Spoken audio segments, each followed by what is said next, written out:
Hi there, and welcome to Transform Trailer Sales. Today we walk you through your 2024 Rpod 107C-80. We are just going to start off in the back of the unit, so I will go over now quickly.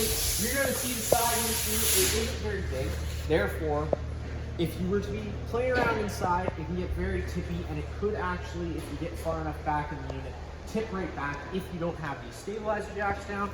So the way these work here, you're going to hook up your 3/4 inch drive tool. There is one in all four corners as well as the front.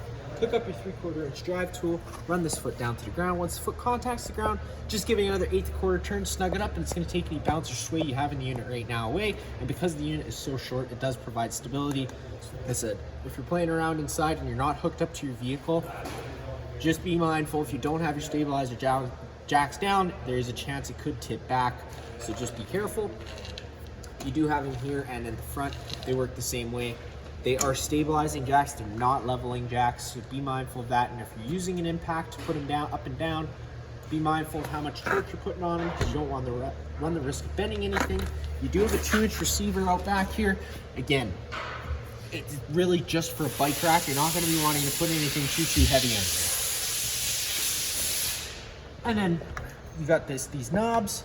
You open this up. It is on the gas struts. So it opens up by itself. You have your rear kitchen area. I'm going to go into this, but first we're going to go around the front because you do need to turn on the propane before you can operate that back grill. Propane, pretty simple. You got your knob right at the top here.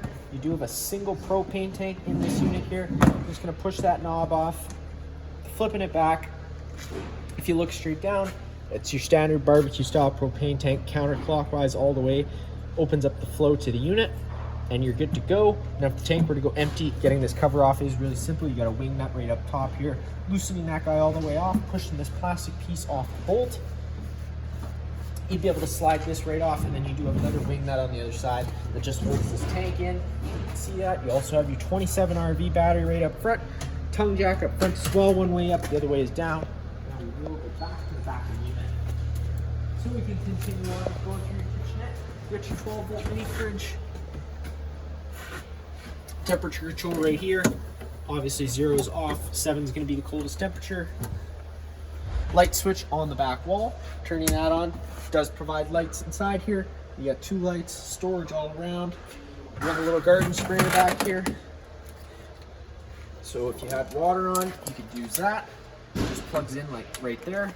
You're just lining up these 2 notches with the notches on this side. It would plug right on in. You do also have your kitchen sink. Whenever you're running this kitchen sink, it's going to say you have hot water, but you do in fact only have cold. If you turn it over to hot and try to turn it on, nothing's going to happen. We got the unit summarized for you already, so you're just turning on that water and going. So when you first turn on that water, you're going to notice it's going to start pooling up inside here. That's because this unit doesn't have a holding tank.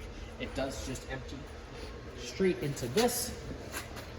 So all you'd have to do to empty it, if you're at a site with service, you can obviously take this cap off, hook up your sewer hose, run it to your dump station, and then all you'd have to do is just open up this valve and you'd automatically be draining water. Or you can close this off, but it is going to pool up in the sink there. You got a low point drain for your one cold line. That's just emptying all the water out of your lines. Best way to use that is whenever you're leaving the unit, you don't want the water going stale or stagnant. Or if you're done your winterization for the year, cracking that guy open allows the antifreeze out of the lines. Other than that, you got your stove. Safety latch right here, flipping that open. Always wanting to be latching this whenever you're traveling so it's not slamming back and forth into the door. You can pull this guy all the way open. Now I know it is a tight fit, but you got this propane quick connect line. All you're doing with that is you're running this back here, pulling the collar back like any standard airline, inserting that into place, opening up the flow. As an added safety feature, it's not going to let you operate that collar whenever the propane is on. The same thing goes for the bottom section. Pulling this down underneath, pulling your dust cap off, always making sure that dust cap's on there when you're not using it. That way you're not getting debris inside the lines. Pull the collar back, insert into place, pull, and it locks in. Opening up the flow on this end. Now you'd have running propane here. Flip this guy open. If you've had the propane system off for a while, sometimes it can take a few minutes just to purge all the air out to get the propane through. Turn this over to the high/light option and hit it with the lighter. It does fire right on up. Today it did fire up pretty quickly, but that is because I already had the propane system running just a few minutes ago to ensure it worked. You're gonna see you're good to go. That is it for back here. We're now gonna continue down the driver's side of the unit. I've already showed you your dump station. You got your main power cord inlet. You do have a 30 amp power supply. Take a note of that notch there. It lines up with this notch on this side. Plugging that in, each turn to lock it in. You got that threaded collar to lock it down. Following it back, you do your standard 30 amp plug-in. Most campsites do have this, and you can plug right on in. But let's say you have the unit at home and you want to run your fridge, or your campsite only has 15 amp service. We do include that 15 amp park adapter, which is a standard household plug. Just if you are on that power supply, the only thing you're not going to be able to run is your air conditioner. You could try because the unit is so small, but there is the chance you're going to trip that breaker. So just be mindful of that. Whenever you're plugged in, the green light's telling you you have a successful power source. If the red light were to be on, telling you your source of power is bad. It's not a problem with the trailer. We're going to go over getting inside after. You do got entryway doors on either side. Got your fresh water fill. If you're at a site with service, put a garden hose in there, turn it on. And that's what fills your fresh tank. The fresh tank drain is just right below here. Take this little cap off. And you're going to obviously start draining all the water out of that tank. And then if you're at a site with service, you thread a garden hose into your city water connection, turn on that hose, automatically pressurizes all the lines without the need to run your water pump. Again, another stabilizer jack up front. Propane and battery, which we've already gone over. Along this side here, you got a nice little storage compartment. Opening this guy up, it's where you're going to get your standard starter kit. You're going to notice you got your 30 amp park adapter right here already. 15 amp park adapter starting. And then you got your 10-foot sewer hose, the 15-foot water hose, and some other complimentary goodies, including some tank treatment, which you might not even have to use. And some one-ply toilet paper, which again, may not be using. And then also inside here is that stabilizer jack tool in case you didn't want to run an impact. And then down the rest of the unit is pretty simple. Just two 110 plugins. You're going to notice this guy here, you would have to have a socket to run down your spare tire. And if you look underneath, you're going to see it's right there. Lefty-loosey will loosen that down.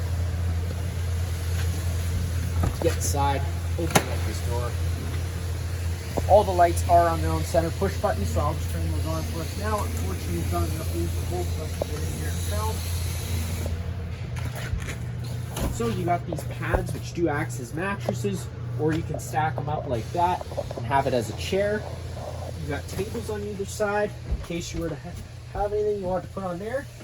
You just flip it up. You got two little levers on either side. You snap those over into place. Locks that down.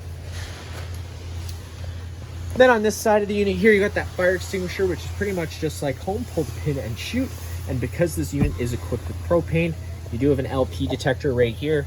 If this guy were to ever start going off, don't panic. Just turn off the main supply of propane at the front of the unit. Open up your doors or your vents to ventilate it out a little bit. And it is very sensitive to cleaning chemicals. So if you had sprayed a cleaning chemical and it went off, use your best judgment. But typically it's just that. Right up from there, you got your little light switch. That just activates lights on either side of the unit here. One way is bright white, the other way is a nice little dim yellow, cool little accent as well. Then you got your monitor panel system, so you obviously have your battery and your fresh level. Then your water pump switch, which does draw out of your fresh tank. Now beside that, got your fireplace. This is the main heat source for the unit as well, in case you're camping in this cold fall nights. Power button on the far right. Then you got your different flame colors you can choose between, with one next to that. Right in the middle, you got your different rock light colors. Bunch of different settings. Now, one in from the left. You got your heat settings, so you got low and high heat. Then you got a timer that can go anywhere from 30 minutes to 9 hours. Power button on the far right to turn it off. You got your TV up top here. Notice you got this travel strap. Important you latch that up whenever you're traveling so it's not slamming around and possibly breaking. And it does swivel, so you can even have it run outside if you want. do whatever you would like with it. And then in the back, it's going to be hard for you to see on the camera, but you do have a little coax plug in here. There's a little button there. It turns the antenna on the roof whenever you get to your campsite. I recommend turning it on. It also improves radio frequency and cell phone frequency, but always turning it off whenever you're done with the unit, because it does draw battery power even if you're not in there. And then again, being with your travel straps, latching that TV up so it doesn't break. Make sure it's snug and tight. You got 4 screws on either side here, and there's a sticker that even tells you that is your antifreeze inlet for your water pump. Open that up, there's going to be a valve which leads to a hose. Turn the valve, put the hose into your jug of antifreeze, and you'd be winterizing at that point. And then on the back wall, you got your main fuse and breaker panel. It's pretty simple, just like home. If you flip this guy down, I'm just trying to avoid getting my shoes in here so I don't get it dirty. You got all your breakers, so whenever a breaker trips, it's going to sit in the middle, so just turn it off and then back on again to reset it. And then you got your fuses on your right. If one does pop, there should be a red light telling you which one's popped. Snapping that back into place. Main GFI plug on the wall. If you ever have an outlet that doesn't work, this would be the first place I'd look, just making sure that isn't tripped. Test in the bottom, reset in the middle. Then you got your AC on the wall air conditioner right here. Like a standard house wall air conditioner, you got cool, and then your different fan options, and then of course there's a couple different power saving modes and night modes you can go through. You do have a little, they call it an instant hanger, so you can hang up some clothes. And that is going to be it for this unit here. If you have any other questions, feel free to give us a call.